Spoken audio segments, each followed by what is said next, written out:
Alors, tu conduis quoi ce soir? Mercedes S55 AMG. Tu nous montres? Vas-y. C'est une phase 2. Donc phase 1, 99 2002. Moteur 5 litres 4 V8. Et ça, c'est une phase 2. Donc à partir de 2003 jusqu'à 2005, si je dis pas de bêtises. Donc c'est la classe SW220. Donc ça, c'est intéressant à finir parce que vous en voyez pas souvent. Vous connaissez tous la E55. Et ça, c'est la S55 avec le même moteur, les mêmes performances, dans un gabarit et un châssis beaucoup plus long, quoi. Donc c'est les jantes 19 pouces. Donc c'est les AMG de l'époque, hein. Donc c'est pas très tape à l'œil, très flagrant. À part les jantes, petit pare-choc arrière, petit pare-choc avant qui sont légèrement différents et les 4 sorties de pot. Franchement, c'est très, très sobre. On peut même dire que c'est un slipper. Et allez, j'enlève ça. J'enlève les 4 lignes, les 4 sorties, pardon. On peut croire que c'est un classe S320 CDI. Elle est très jolie, hein. Waouh. Tu nous montres l'intérieur? Une version rallongée. Donc on a, ouais, tu vois la porte, hein. On prend ça, quoi, quasiment par rapport à une classe S standard. Donc c'est version limousine. Tu as tout l'arrière qui est électrique et qui peut gérer électriquement les sièges avant. Il n'y a pas assez de place. Voilà. Siège chauffant, climatisé, climatisation bisone, etc. Bon, ça c'est évident. Voilà. Et le soft close évidemment. C'est une limousine. L'avant, donc on a tout électrique, hein, voilà, je ne pas la totale, les sièges mémoire, etc. Le toit ouvrant. Qu'est-ce qui manque en vérité? Qu'est-ce qui manque? Il va manquer le distronique. Donc on va dire que c'est parce qu'il y avait déjà cette technologie en 2003. Hein. C'est de savoir si vous souhaitez être à quelle distance du véhicule le suivant. En gros, c'est le régulateur adaptatif. Hein, si je la fais courte. Et freinage d'urgence en cas de crash. Il y a quoi d'autre? Ouais, il n'y a pas le démarrage et ouverture et démarrage sans clé et ouverture sans clé. Il n'y a pas le frigo. On s'en branle. Il y a le coffre électrique. Il y a tout ce qu'il faut, quoi. Qu'est-ce que je voulais dire? C'est une voiture complète, quoi. C'est une voiture complète, voilà. C'est juste chiant qu'il n'y ait pas le démarrage sans clé, mais sinon. Et ça, c'est ta voiture de tous les jours? Ouais. 22 litres au 100. Voilà. Ça va faire mal au portefeuille. Voilà, après, c'est les suspensions pilotées, le rideau arrière. Ça, c'est pas le GPS d'origine, du coup? Non, ça, c'est un truc chinois rajouté. Vous en doutez. Mais sinon, voilà, ça prend tous les avantages de la classe S, mais on y rajoute du coup là, les 500 chevaux du coup du moteur. Donc même moteur que la E55. Donc celui-là il est annoncé pour 500 chevaux. Je crois que c'est une sorte de différence sur les collecteurs par rapport à la E55. Mais sinon c'est le même moteur.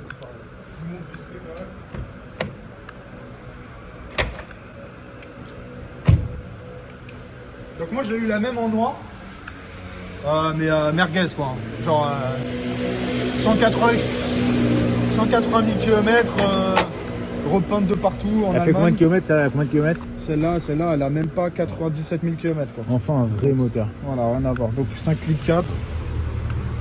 5 litres 4, donc sur les phases 1 c'était 360 chevaux et là sur la phase 2 ils se sont pas emmerdés, ils ont rajouté un compresseur, ça monte à 100 chevaux. Le petit tips que ceux qui ne connaissent pas et pourquoi la cote de E55 a tant monté, c'est que du coup là tu enlèves ça, tu mets une poulie plus petite, donc là la poulie là tu fais rien, tu prends une pince, tu la mets là, tu t'enlèves la tension de la poulie, de la belt là, tu changes la poulie, tu fais une petite reprog, t'es à 570 chevaux, facile. Tu mets l'éthanol, tu mets la petite admission, t'es à 600 chevaux, ça va très vite. Tu mets un billet de même pas 5 000 €, t'as gagné 100 chevaux, c'est un monstre. Après bon, il y a des mecs qui montent à 700. C'est quand même pas mal, hein, 5 000 € pour voilà, 100 chevaux. ouais. Et attention, c'est une bagnole de 2004. Non, mais elle est hyper jolie en fait. Elle a rien à envier à des bagnoles de 2015. 4 sorties de pot d'échappement. Ouais, très belle. Ah ouais, ok. Et pourquoi il y a des écritures du coup sur le coffre arrière? Ouais, parce que celle-là elle vient d'Asie, donc bon, C'est l'Asie, bah, ça a permis d'avoir voilà, des raretés comme ça, hein, parce qu'en Allemagne, ce kilométrage-là, cet état-là, ça va être dur à trouver. Donc c'est un marché asiatique. Si c'est pas indiscret, celle-ci, tu l'as acheté combien? Celle-ci, je l'ai acheté moins de 15 000 euros. Ah oui, quand même. Ouais. Donc 500 chevaux pour moins de 15 000 euros. Ouais, exactement. Ouais, ça vaut le coup, quoi. Pas rincé, pas rincé. Ah ouais, c'est une Et très c'est pas belle une voiture. BM, ça tombe pas en panne. Hyper sympa. On peut voir le coffre ou pas? Je t'ai pas Ouais. demandé. Coffre électrique. Et donc j'ai laissé les clés, mais tu peux l'ouvrir à distance. J'ai laissé les clés sur le contact.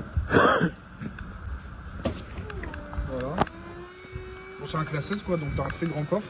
Ah bon, tu peux mettre 4 personnes dedans. Voilà, comme à l'époque, donc t'as une vraie jante, une vraie roue de secours. Ok. Ok, hyper sympathique. Voilà les maladies. Donc qu'est-ce qu'il faut voir? Donc tu as plein là par exemple le soft close, le coffre électrique, les sièges dynamiques. Donc les sièges dynamiques, c'est en gros tu tournes brusquement à gauche, tu as les lombaires qui vont se gonfler pour que ton corps parte pas dans l'autre sens. Les sièges massants, tous ces trucs là qui demandent du coup de l'air. Tu as une pompe à air ici qui peut lâcher. Bon, c'est normal, la bagnole a plus de 20 ans. Donc c'est des petits trucs comme ça, des petites fuites d'air qu'il peut y avoir d'électronique quoi.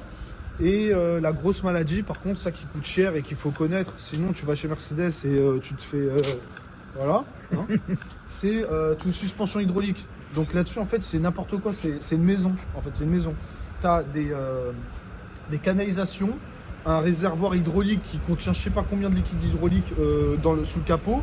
C'est un truc de fou. Et donc là, tu as des énormes... Les amortisseurs, ils se gonflent et ils se dégonflent grâce à de l'hydraulique. Donc si tu veux... La pompe, les durites,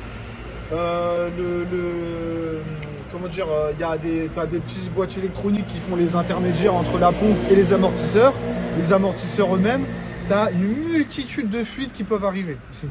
De retour dans la voiture. Vas-y, démarrage. Donc c'est très silencieux comme toutes les AMG de l'époque. Ça mérite que tu enlèves de gamelle parce que là-dessus, je crois, il y a 24 catalyseurs, pardon. Donc la bagnole est tellement coupleuse, la bagnole, qu'elle démarre toujours en 4e rapport, sachant qu'il y a 5 rapports sur la bagnole. Il y a tellement de couples qu'elle démarre en 4, parce que sinon, si tu démarres en 2, bah attends, on va essayer, en première même. Tu vois, tout de suite, ça te donne un à-coup tellement il y a du couple. Là, j'étais à 10% de pédale. Bref, bon, bah, c'est une classe S, donc c'est une AMG, donc elle est légèrement plus rigide, mais voilà. Donc tu as le bouton APC Sport pour rigidifier la conduite, c'est assez léger. Là, on va appuyer là-dessus.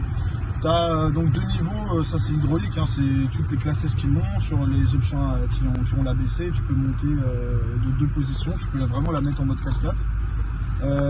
Voilà, ça c'est l'option anti-fourrière. Voilà. C'est bien quand tu es à côté de l'avenue Foch. Hein.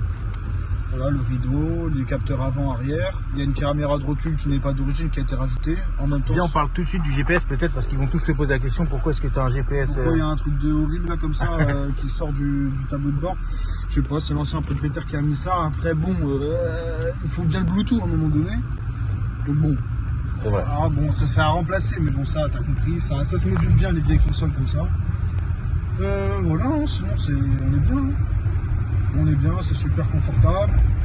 Qu'est-ce qu'on peut dire d'autre après, est-ce que ça accélère? Bah vas-y, ça accélère. Hein. Oh, Wow. Là j'étais à 45%, 50% de pédale.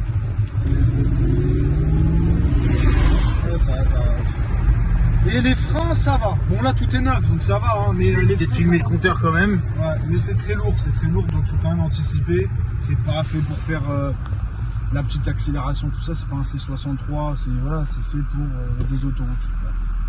Il n'y a pas de start and stop et tout, hein, c'est conneries. Voilà. Donc c'est très coupleux, c'est très sympa, Non, c'est une bonne alternative hein, pour quelqu'un qui habite hors Paris, donc pas un enculé comme moi. C'est super parce que ça peut faire voiture familiale. À l'arrière, là, le gosse, avant qu'il te mette les chaussures sur ton siège et qu'il te salisse tout le cuir, putain, il peut attendre 13 ans avant d'avoir les jambes assez longues. Hein, je te le dis. Voilà, donc forcément, t'as que 5 rapports, donc ça consomme à mort. Mais voilà, est-ce qu'on ne peut pas vraiment dire que c'est un point négatif? Puisque faut pas oublier que non, ça consomme pas. ça consomme pas. C'est juste qu'à l'époque, la voiture, quand elle a été conçue, le litre d'essence était à 75 centimes, 80 centimes en France. Donc bon, elle a été conçue normalement, la voiture. Bon, on va peut-être se faire un petit feu rouge. Départ arrêté. Ouais, un petit départ arrêté. En deuxième. Tranquille, tu vois. On va voir ce que ça donne en espérant que le feu rouge ne dure pas 8h30. On a le Valois, il y a la police partout. Donc, important, une bagnole de 20 ans, faut vidanger la boîte automatique, c'est très important. Voilà. Ça n'a pas été fait sur ce véhicule. Tu l'as fait là depuis? Non. Bravo. Oula.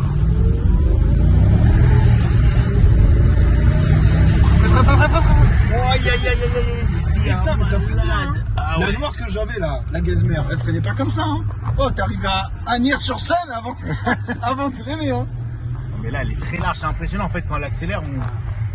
On a l'impression de la voir partir de, Tu sais que les de bagnoles, partout. tu sais que j'ai vu la comparaison avec la classe S et les bagnoles américaines, genre une Lincoln, la concurrente, la Lincoln, la classe S américaine, mais putain, elle lui met au moins ça. Elle lui met au moins ça de différence. Incroyable. Ouais, c'est impressionnant de voir quelque chose d'aussi lourd, pouvoir aller aussi vite et de manière aussi rapide. Là, dans Non, des petites rues comme ça fait vraiment Dans peur. donc début des années 2000, c'est la Mercedes la plus longue que tu puisses avoir.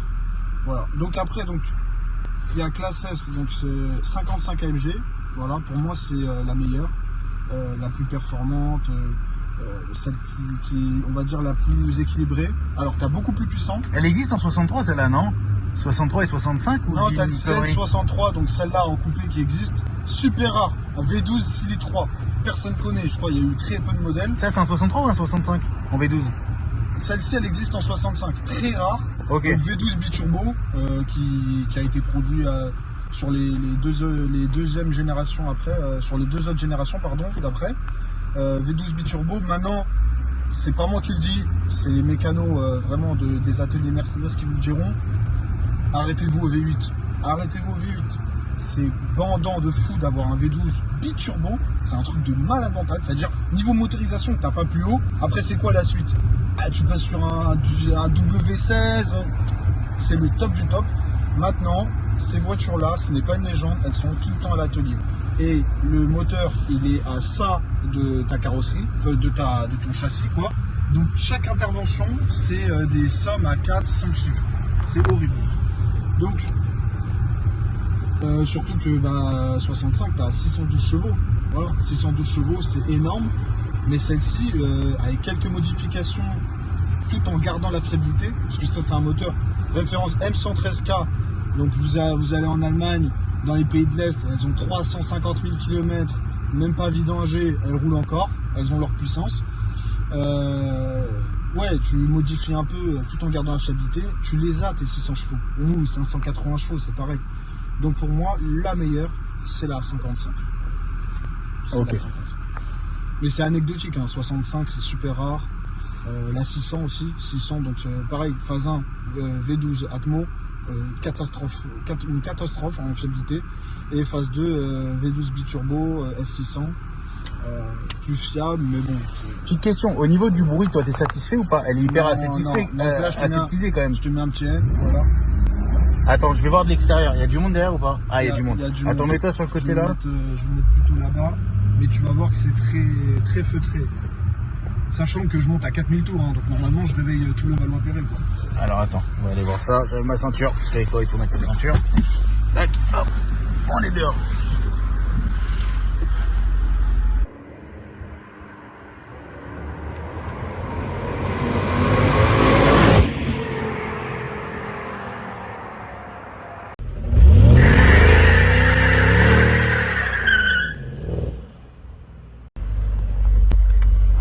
Bon, j'espère que la vidéo vous a fait kiffer. Bon, ça change quoi. La voiture n'a jamais été filmée en France, que dans les pays de l'Est, etc. Donc dites-nous si ça vous a plu. Voilà, c'est première vidéo sans cut, hein. Jugez pas trop. Et mettez des likes.